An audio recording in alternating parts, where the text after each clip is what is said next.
Togo, une veuve, victime d'injustice, saisie for Gnassingbé publié le 23 mars 2023 par Miadjo. Nombreux sont les injustices contre la gente féminine dans les dossiers liés au foncier, chose qui ne devrait pas l'être dans un pays où le chef de l'État et son gouvernement continuent de multiplier les efforts pour donner une place confortable à la femme et à la jeune fille dans les politiques de gouvernance et d'administration. Nouveau cas de ces injustices, c'est celui de Dame Gnidot Afi, dans un contexte où ses droits dans cette affaire de foncier relative à un terrain nu acquis depuis 1978 par son époux, feu Tony Viatignon Tony, ne sont pas reconnus. Elle n'a autre choix que de porter l'affaire devant le premier magistrat du pays qu'est le chef de l'État, for Gnassingbé, premier défenseur de la veuve et de l'orphelin. C'est dans l'optique de voir ses droits être reconnus suivant les textes en vigueur en République togolaise que cette veuve adresse cette lettre ouverte pour solliciter son assistance dans le règlement du conflit vieux de 45 ans. Voici dans les lignes qui suivent, les faits. Lisez. Lomé, le 22 mars 2023. Gnidot Afi demeurant à Lomé celle 90 10 32 89. Lettre ouverte de Dame Gnidot Aya. Monsieur le Président de la République togolaise. Monsieur le Président, je viens par la présente lettre ouverte pour vous informer qu'en 1978, mon mari feu Tony Viatignon Tony avait acquis un terrain nu, représentant le lot numéro 1477 auprès du sieur Adol Tsewa Michaud qui en était légitime propriétaire. À la mort du vendeur Adol Tsewa Michaud, ses héritiers, en l'occurrence le sieur Adol Tkoami, représentant de la collectivité Adol a obtenu du tribunal de première instance de première classe de Lomé, le jugement numéro 389/2002 en date du 15 mars 2002, qui a confirmé le droit de propriété de la collectivité Adol sur l'ensemble des lots de terrain y compris celui acquis par mon mari auprès de feu Adol Tsewa Michaud. Contre ce jugement furtivement obtenu, mon mari a formé une tierce opposition en octobre 2003 et obtenu du tribunal de première instance de première classe de Lomé le jugement numéro 2310-04, rendu le 5 novembre 2004 qui confirmait son droit de propriété sur le lot numéro 1477 distrait de l'ensemble des lots de la collectivité Adol. Alors feu Tony Viatignon Tony avait mis en valeur la parcelle de terrain en cause et y a érigé un bâtiment servant de restaurant. Monsieur le Président, au mépris de la décision du tribunal de première instance de première classe de Lomé et de tous les actes de procédure accomplis par feu Tony Viatignon Tony, de sécuriser son immeuble, la collectivité Adol, représentée par Adol Tkoami, a revendu, au sieur KPO Deoanani Denis l'immeuble querellé et ce dernier a immédiatement entrepris l'immatriculation de la parcelle en cause et obtenu le titre foncier numéro 30648 RT.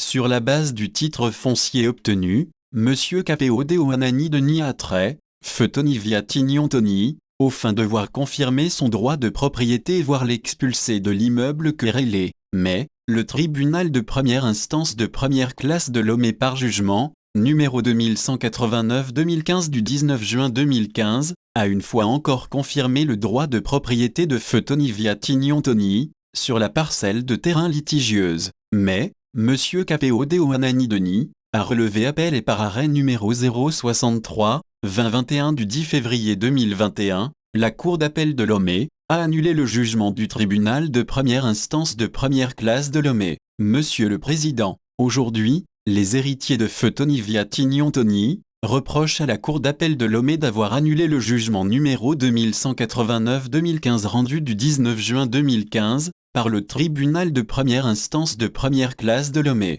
Car, au terme des dispositions de l'article 722 du Code foncier et domanial sont abrogées, le décret du 24 juillet 1906 portant organisation du régime de la propriété foncière dans les colonies et territoires relevant du gouvernement général de l'Afrique occidentale française, ainsi que toutes dispositions antérieures contraires au présent code. La Cour d'appel de Lomé a rendu sa décision comme suit, attendu que dans ces conditions, il est bien établi que sieur Tony Viatignon Tony est irrecevable en sa demande de mutation du titre foncier numéro 30648 appartenant au sieur KPO Deoanani Denis et ce conformément aux dispositions des articles 96, 97 et 98 du décret du 24 juillet 1906. In fine, Monsieur le Président, la Cour d'appel de Lomé, pour rendre l'arrêt attaqué, C'est curieusement fondé sur les dispositions des articles 97 et 98 du décret foncier du 14 juillet 1906, alors même que le dit décret est abrogé depuis le 14 juin 2018.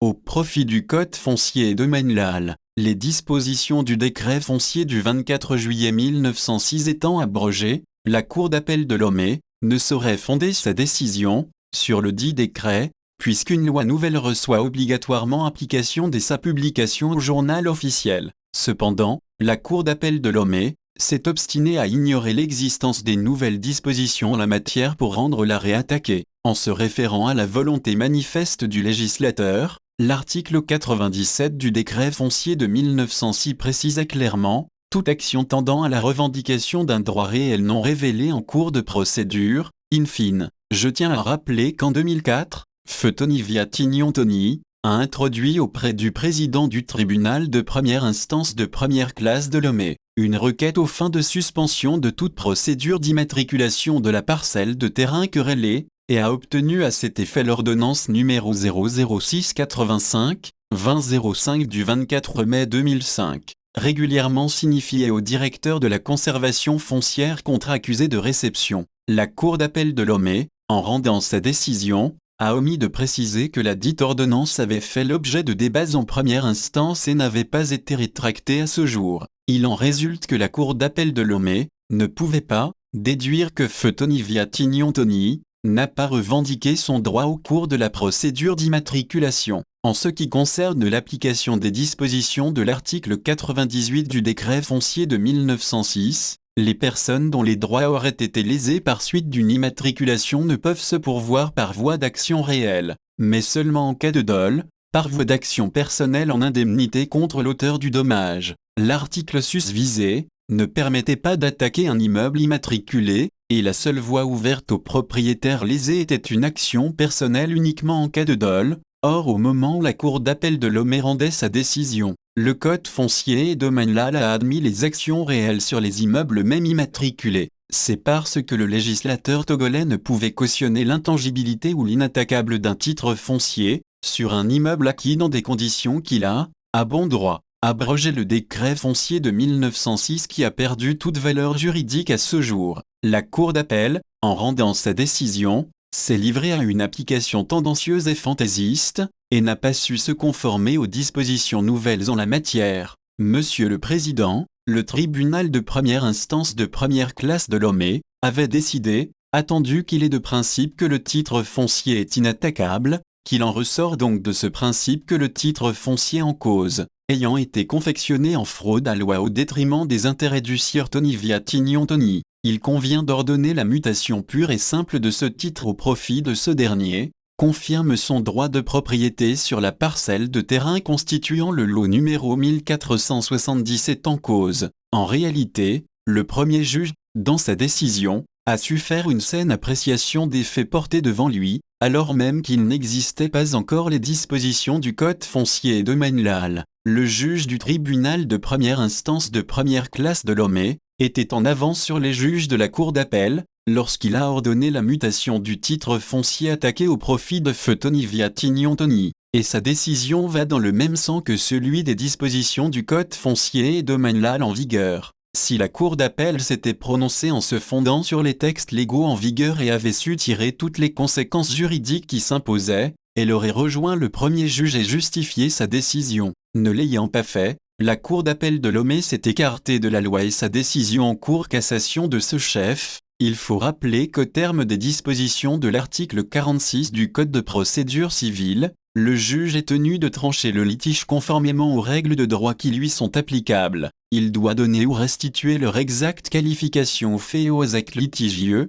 nonobstant la dénomination que les parties en auraient proposée et relevé d'office les moyens de pur droit. La Cour d'appel de Lomé, dans sa décision a évincé des débats, l'ordonnance numéro 0685-2004 du 21 mai 2004, aux fins d'opposition à immatriculation de la parcelle litigieuse, ainsi que le jugement numéro 2310-04 du 5 novembre 2004, qui confirmait le droit de propriété de Feu Tony Viatignon-Tony de l'immeuble querellé, lorsqu'elle décidait, attendu que dans ces conditions, il est bien établi que Sieur Tony Viatignon Tony est irrecevable en sa demande de mutation du titre foncier numéro 30648 appartenant au Sieur KPOD Ouanani Deni à son profit, et ce conformément aux dispositions des articles 96, 97 et 98 du décret du 24 juillet 1906. Annule le jugement attaqué pour violation des dispositions des articles 97 et 98 du décret foncier de 1906. Monsieur le Président,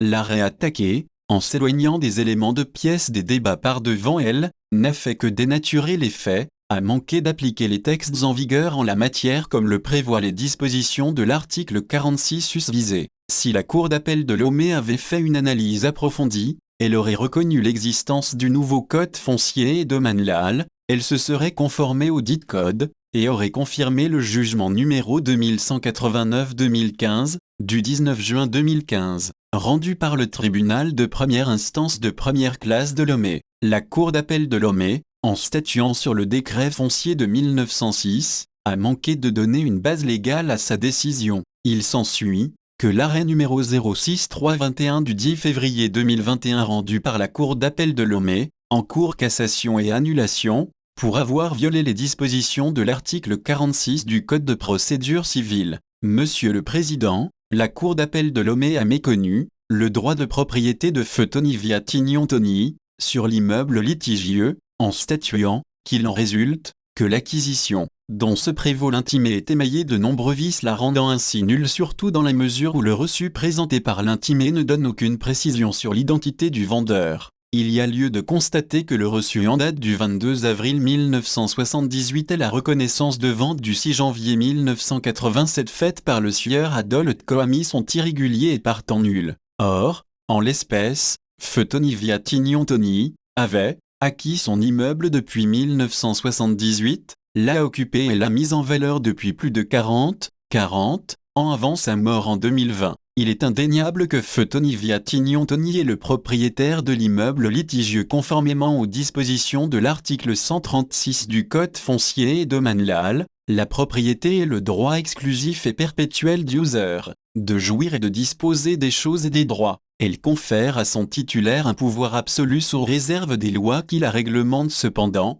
la Cour d'appel de Lomé, en annulant la décision du premier juge, a manqué de légitimer sa décision en rendant nulle l'acquisition de feu Tony Viatignon Tony, alors qu'il existe le jugement numéro 2310-04 du 5 novembre 2004, qui a confirmé le droit de propriété de ce dernier. En décidant cela, la Cour d'appel de Lomé a violé les dispositions des articles susvisés. Par ailleurs, le tribunal de première instance de première classe de Lomé, saisi du litige, a à bon droit décidé, attendu par ailleurs qu'il est de principe que lorsque deux parties se disputent une parcelle de terrain, qu'elles ont acquise chez une même collectivité, c'est toujours le premier acquéreur qui l'emporte sur le deuxième, qu'en plus, le fait pour lui de faire immatriculer ce terrain appartenant au sieur Tony Viatignon Tony, fait de lui un stélionataire. Cette décision du premier juge s'est prononcée sur le principe de l'ancienneté de l'acquisition, et valablement reconnu le droit de propriété de feu Tony Viatignon Tony. Monsieur le Président, en statuant en ces termes, le juge a reconnu le principe de l'usucapion et étale le accent aigu dans le même sens que le Code foncier et domanial en son article 418. Le possesseur d'un bien en acquiert la propriété par une possession continue de 30 ans, et a reconnu à feu Tony Viatignon Tony le droit à une jouissance paisible, conformément aux articles 136 du Code foncier et domanial et 544 du Code civil français dans sa version encore applicable au Togo. Si la Cour d'appel de Lomé avait fait une analyse approfondie et avait su tirer toutes les conséquences juridiques adéquates, au vu des pièces produites au débat, elle aurait confirmé la décision du tribunal de première instance de première classe de Lomé et sa décision aurait été légitime. En conséquence, la Cour d'appel de Lomé a violé le principe de l'usucapion prévu par disposition de l'article 418 du Code foncier et domanial, ainsi que les dispositions des articles susvisés.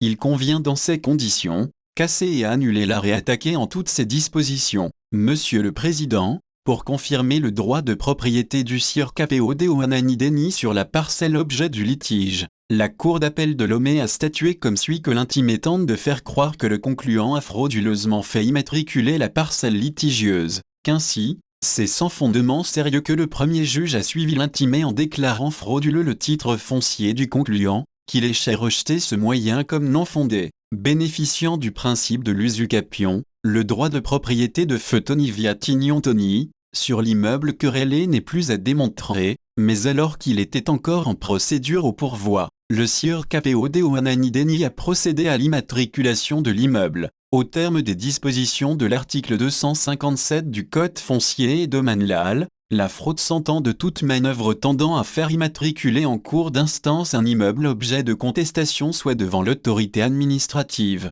soit devant les juridictions. Les juges de la Cour d'appel, en se déterminant comme ils l'ont fait, se sont écartés du droit en ignorant le bordereau analytique du titre foncier attaqué, qui révèle ce qui suit. Le terrain est bâti et comporte un bâtiment à usage d'habitation requérant à déclarer être propriétaire du dit immeuble. Le titre foncier obtenu par le défendeur au pourvoi, tel que présenté, est curieux, dans le sens où il n'a jamais été l'auteur de bâtiments érigés sur la parcelle de terrain litigieuse, puisqu'il est de principe que fraude omnia corrumpi, qui signifie la fraude corrompue. Le premier juge, en rendant sa décision, a su toucher du doigt les éléments caractéristiques de la fraude dans le cas d'espèce, et sa décision est conforme aux dispositions de l'article 258 alinéa 3 du Code foncier et domanial. En cas de rétablissement consécutif à une fraude, le titre foncier est purement et simplement muté au nom de la victime. La Cour d'appel de Lomé, en annulant la décision du tribunal de première instance de première classe de Lomé, a manqué de faire une analyse correcte des faits, et s'est écarté de la loi, en passant outre l'existence de la fraude,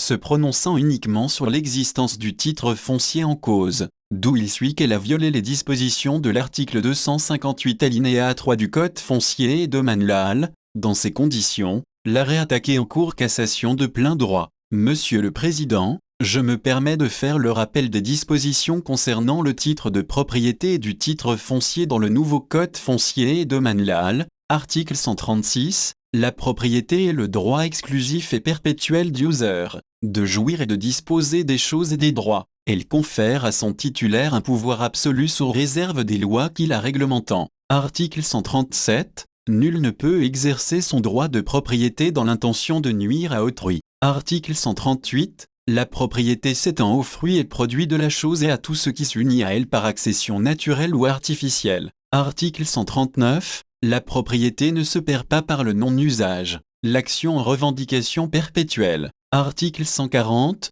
Nul ne peut être contraint de céder sa propriété, si ce n'est pour la mise en œuvre des politiques de développement ou pour cause d'utilité publique, et moyennant, dans les deux cas, une juste et préalable indemnité. Article 141. Par dérogation aux articles précédents, le propriétaire victime d'un empiètement non intentionnel sur son fonds ne peut, si celui-ci est inférieur à 0,30 mètres, en exiger la suppression que dans le délai de 2,02 ans de la connaissance de celui-ci sans pouvoir agir plus de 10 ans après l'achèvement des travaux, dans le délai de 5,05 ans, commençant à courir à l'expiration de l'action en démolition. Le juge peut, à la demande de l'un des propriétaires, transférer la partie du fonds objet de l'empiètement à son bénéficiaire, moyennant une indemnité tenant compte de la valeur du fonds occupé, de la plus-value réalisée grâce à l'empiètement et du préjudice qu'il a causé. Article 256. Le titre foncier est définitif, intangible et inattaquable,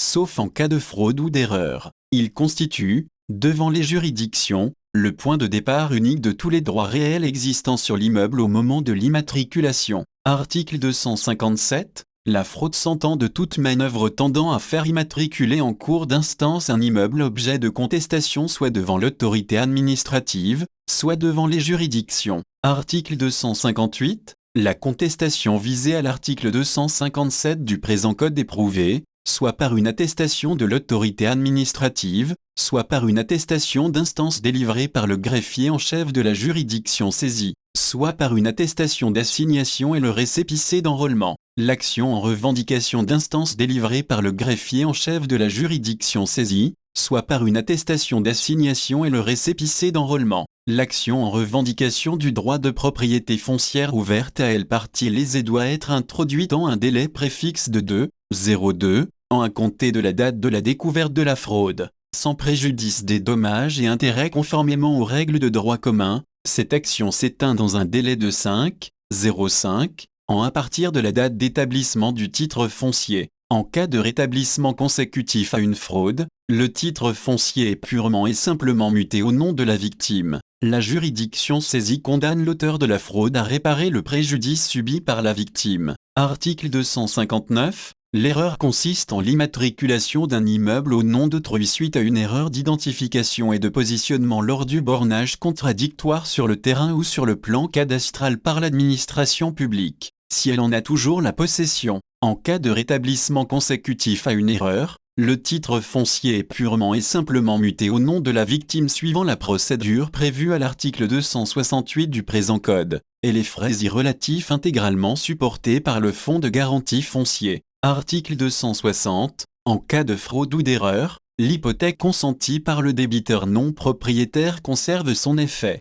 Elle est reportée de plein droit sur tout immeuble immatriculé lui appartenant ou à défaut sur le prix de la vente par voie d'exécution forcée de tout bien lui appartenant. Article 261. En dehors de la fraude et de l'erreur, toute personne, dont les droits auraient été lésés par suite d'une immatriculation, ne peut se pourvoir par voie d'action réelle, mais seulement par voie d'action personnelle en cas de dol, en indemnité contre l'auteur. Article 262. Le dol s'entend de toute manœuvre consistant à faire immatriculer à son nom un immeuble appartenant à autrui. Toute manœuvre dolosive pratiquée par un contractant qui surprend le consentement de son co-contractant et fait immatriculer à son nom un immeuble appartenant à ce dernier. Toute manœuvre pouvant être constitutive de stélionnat est pratiquée dans le but de faire immatriculer à son nom un immeuble appartenant à autrui. Monsieur le Président, si l'on procède à l'application de ce texte, on notera que la loi donne la possibilité au propriétaire d'un immeuble immatriculé frauduleusement de se pourvoir en justice, afin d'être rétabli dans ses droits. Cependant, la Cour d'appel de Lomé dans son arrêt, a décidé attendu qu'à l'analyse combinée des deux articles susvisés, il ressort clairement que l'action réelle, c'est-à-dire l'action portant sur la chose, en l'espèce l'action portant sur l'immeuble en cause est interdite à toute personne dont l'immatriculation aurait lésé les droits. Il échait donc, annulé sans l'examen d'autres moyens de l'appelant, le jugement entrepris en toutes ces dispositions. La Cour d'appel de Lomé, en rendant sa décision, a méprisé le droit légitime de feu Tony Viatignon Tony de revendiquer son droit de propriété sur sa parcelle de terrain, conformément aux dispositions de l'article 684 du Code foncier et domanial. Tout citoyen a le droit d'ester en justice pour revendication ou confirmation de son droit de propriété ou pour faire valoir ses prétentions portant sur un immeuble. En statuant comme elle l'a fait, la Cour d'appel de Lomé a manqué à son obligation de bonne administration de la justice. Si la Cour d'appel de Lomé avait statué sur l'existence de la fraude et confirmé la décision du tribunal de première instance de première classe de Lomé, elle aurait rendu une décision saine, juste et équitable. Mais, ayant déduit que toute action réelle était interdite, la Cour d'appel a violé non seulement le principe général de droit selon lequel la fraude corrompt tout, mais en plus, les dispositions de l'article 686 du Code foncier et domanial susvisé. En conséquence, l'arrêt numéro 063/2021 du 10 février 2021 rendu par la Cour d'appel de Lomé, en cours, légitimement, cassation pour violation du Code foncier et domanial. Monsieur le Président, en tant que premier magistrat du Togo, nous venons auprès de votre honneur pour solliciter votre assistance dans le règlement de ce conflit qui nous oppose au Sieur KPOD au Anani Deni. Nous vous remercions par avance pour l'intérêt que vous porterez à notre demande et vous prions de recevoir nos meilleures salutations. Votre compatriote Gnidot Afi.